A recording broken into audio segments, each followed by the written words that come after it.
और वादे करके मुकर जाती थी और फिर वापस घुमाने का काम करती थी।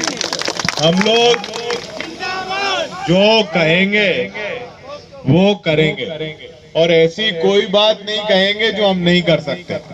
इसलिए आप लोग शांति से, मैं भार्गव जी से अनुरोध करता हूं कि जो आपका मामला है वो मुझे संक्षेप में बताओ। माता रानी के दर्शन करने हैं, मुख्य कार्यक्रम हुआ था भगवान। मान्यवर आप विराजे में 7 मिनट के अंदर आपको अपनी जो वेदना, दर्द, पीड़ा से अवगत। मान्यवर हमारी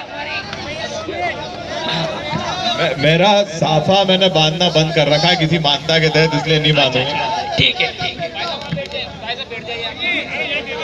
मित्रों, आउटसोर्स कर्मचारी मित्रों, यह आज बहुत बड़े सौभाग्य की बात है कि प्रीवेश सिंह जैसी युवा तरुणाई ऊर्जावान, क्षमता से युक्त ऊर्जा मंत्री के रूप में स्थापित हुई है।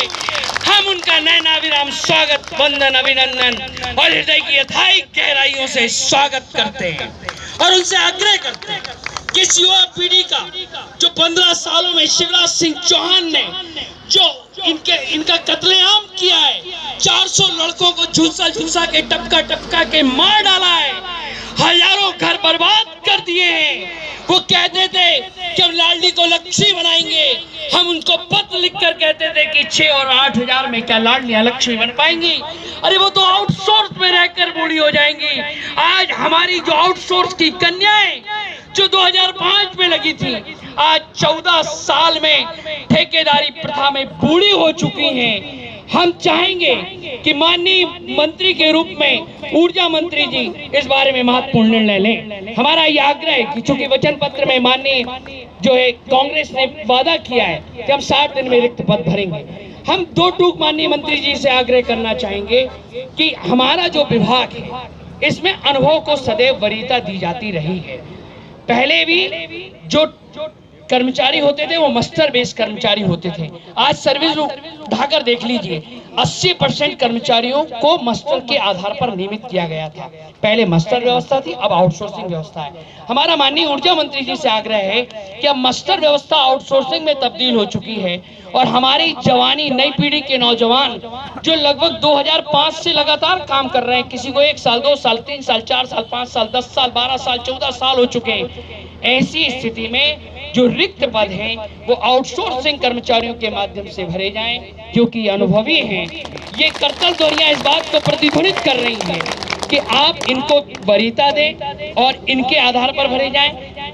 हम जानते हैं कि सरकार के पास आर्थिक रूप से स्थिति गड़बड़ है, क्योंकि आपको जो ढांचा मिला है वो सरकार, पुरानी सरकार ने दिवालिया कर दिया है। हम ये जानते हैं कि उस सरकार, वो इतनी निकम्मी सरकार थी कि उन्होंने बिना बिजली खरीदे 4,900 करोड़ रुपए उन निजी संस्थाओं को चुका दिए जिनसे बिजली खरीदी ही नहीं, और उनको चुका दिए। और हम ये कहते रहे कि मात्र इन पे 65 करोड़ रुपए प्रति माह का खर्चा आएगा। इनका मिनिमम वेजेस सेंट्रल के बराबर कर दीजिए, 18,360 कर दीजिए, आज 9,600 मिलता है। क्योंकि ये मिनिमम वेजेस जो है मान्यवर अंडमान राज्य में सेंट्रल के बराबर मिल रहा है। तेलंगाना, मध्य प्रदेश जैसा राज्य है, वहां पर 18,360 स्किल्ड को मिलता है, हमारे यहाँ 9,600 मिलता है। वहां पर अनस्किल्ड को जो है, हमारे यहाँ अनस्किल्ड को मिलता है 7,325 रुपये। सेंट्रल में मिलता है 13,860 रुपये।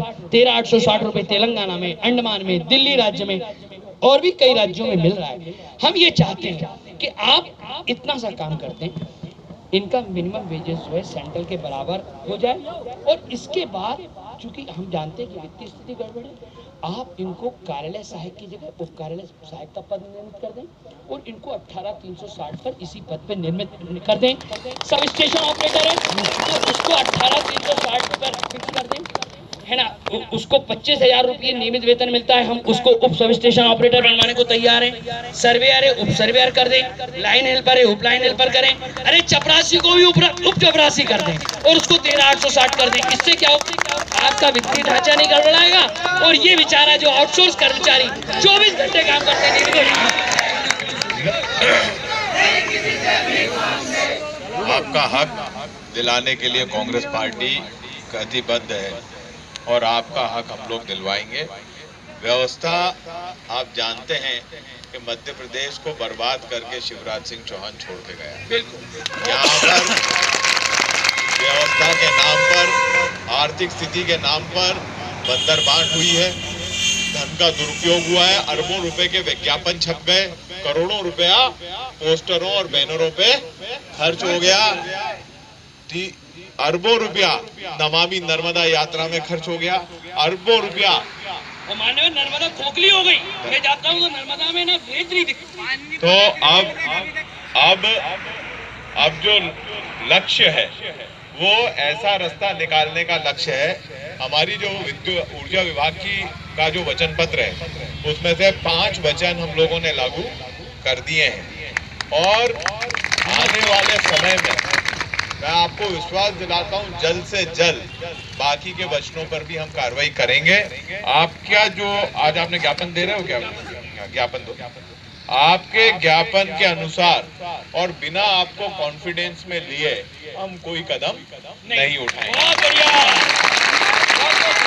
और आपको कॉन्फिडेंस में लेंगे।